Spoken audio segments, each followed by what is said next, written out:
Hey guys, welcome back to another episode. More work for Trevor. I'm Trevor, and in this episode, I am staining this deck. This deck is right now it's raw pressure treated lumber. Um, this is it's kind of like the 1x6 normal decking um, wood that you can find at any box store. And this is all sitting on it's probably, I think it's 2x10 2x10 kind of frame, decking frame. Some of it sits in hangers, some of it is post and pier like you see on the corner there. So what I've done here is got everything taped off, and if you're going to do something like this, you should plan on having to touch up paint anyways, because even in the spots where there is tape, you're going to get some reverse osmosis, most likely, unless you really dry brush it in those areas. So this is a dark stain. It's almost I don't think it's quite espresso, but it's almost that dark. So it's it's the darkest brown that you can pretty much get. So it's almost black. So what I'm doing here is first thing you got to do is we have nail holes. We have 2 nail holes every probably, I don't know if it's 12 inches or 16, but there's about 2, 4, 6. There's about 12 nail holes per section here. So what I have to do is load up my brush pretty good and dab those nail divots like you see me do there, and then kind of blend that in. And I'm also working on the seams at the same time. So the edges of the wood, we set this 1x6 about a 12 penny nail spacing in between. So to get the stain in those areas, you kind of got to load up your brush pretty good and turn it sideways and kind of just roughly apply it in those areas pretty vigorously, and make sure you have enough stain on your brush because it's kind of difficult, and if you were to use a smaller brush, it would take you a lot longer. So basically load it up, and you can either well, in my case, I turned the brush sideways, and I found that was the best way to apply it in that section. And also, once I got about half of the board done, I would go back to the beginning and make sure I applied 1 or 2 strokes to kind of smooth it all out before I moved on to the next board. So that's pretty important. Always go with the grain, and always try to smooth it out or make it appear that there was just one continual stroke on that piece of wood, so that way it doesn't appear blotchy or inconsistent.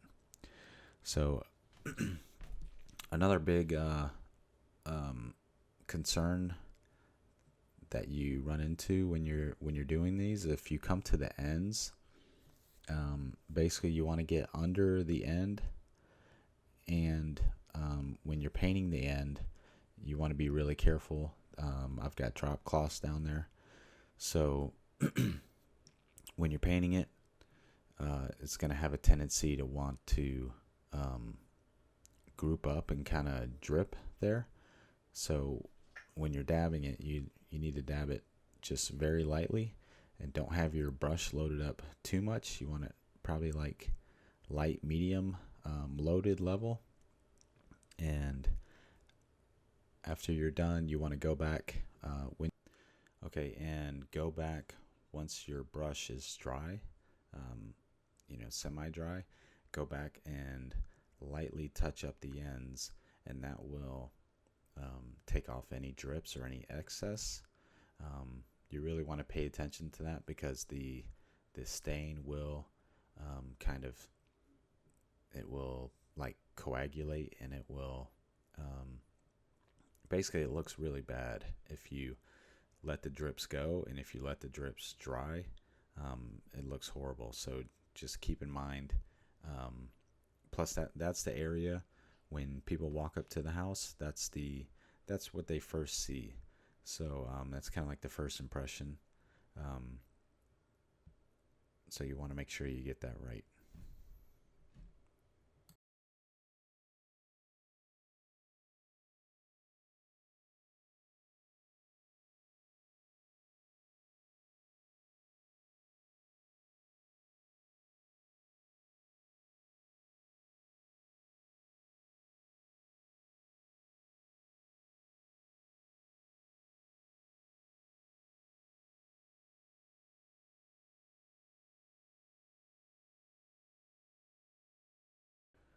Okay, so this is another angle here to try and show you what I'm doing.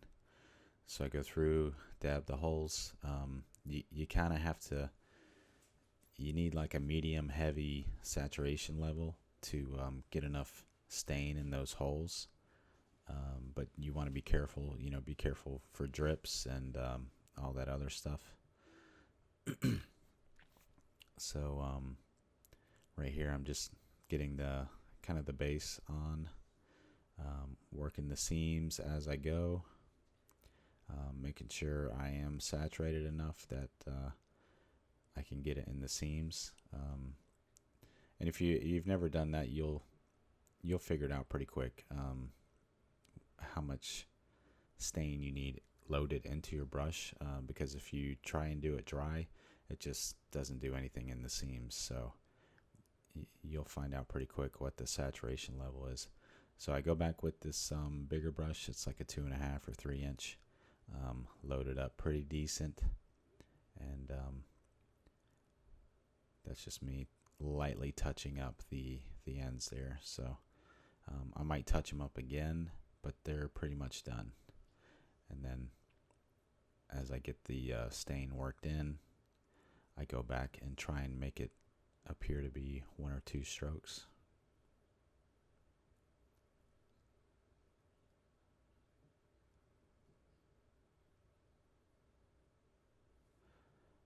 Basically, the goal is just uniformity and just full color.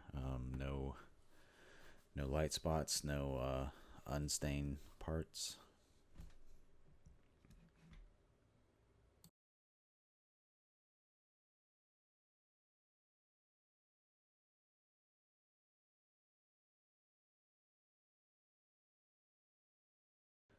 Now this decking was, I put this down probably a month and a half ago. So that's perfect. You don't want it to be uh, wet. When you buy this stuff from the store, pressure treated, it's just wet. Really saturated, heavy. You really want to give it some time to dry out. And you can see this is still, well, I guess this is early afternoon at this point. So it does get some sun on it every day, and gives it a chance to dry out. So if this were wet, I don't know how the stain would take, but I would imagine it's probably not going to be very good, especially considering the fact of how dark this stain is.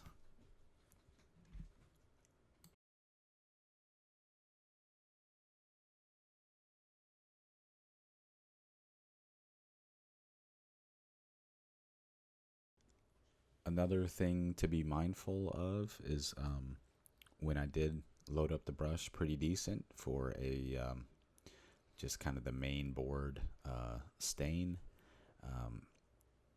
you need to be careful of how fast you're moving your brush, because you will fling some of that stain. And if you have finished walls, you'll notice little droplets flinging onto that. So that's one thing to be mindful of.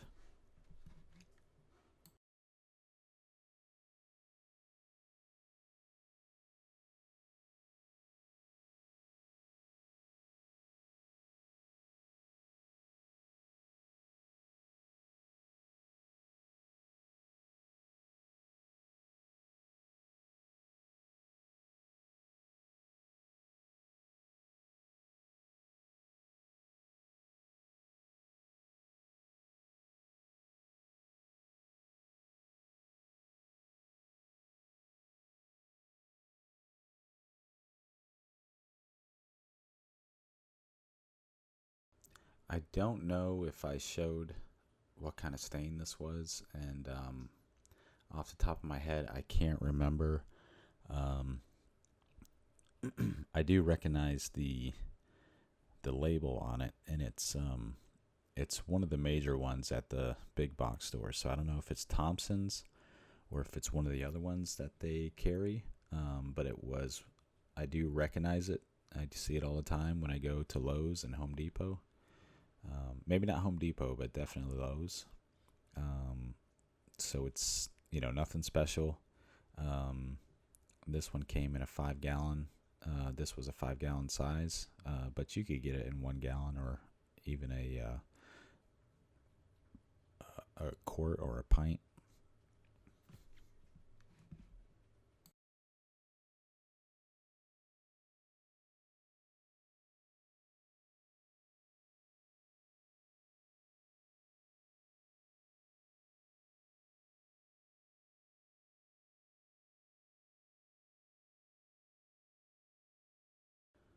Now, next door, there was a previous house that I worked on. Actually, in this neighborhood, I worked on this house, the house next to it, and the house next to that.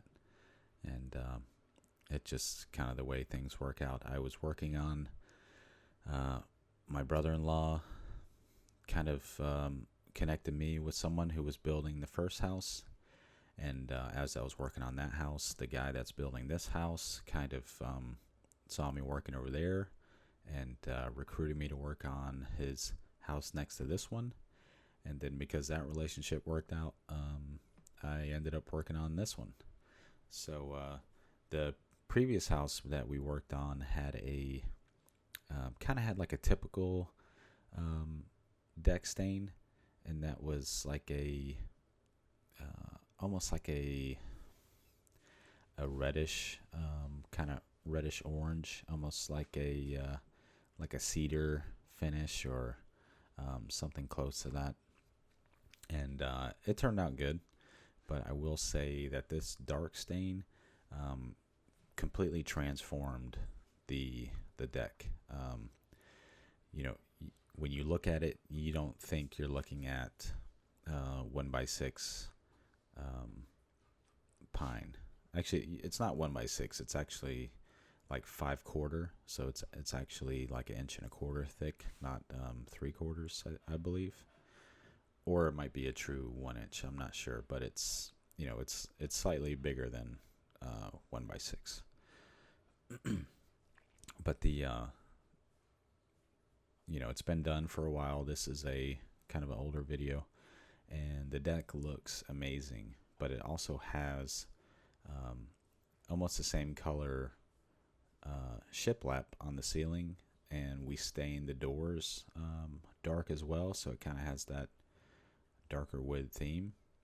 And here's some of the finish here, and I mean it pops. It really looks good. But plus, it's also got a lot of nice details. It's got the high ceilings. It's got the brick around the front and the pavers in the front. There's a ceiling there. Also, 2 nice fans that are the same color as the ceiling, so they kind of disappear. You don't even notice them. So in this shot, you could see there were the other 2 houses. and that blue one, the dark blue one, was the first one I worked on. So it just goes to show you, the moral of that story is, you do good work, and people will seek you out, and they'll come back and continue to use you. So thanks for watching, everyone. If you haven't subscribed, please subscribe, hit the like button, and we'll have more videos in the future.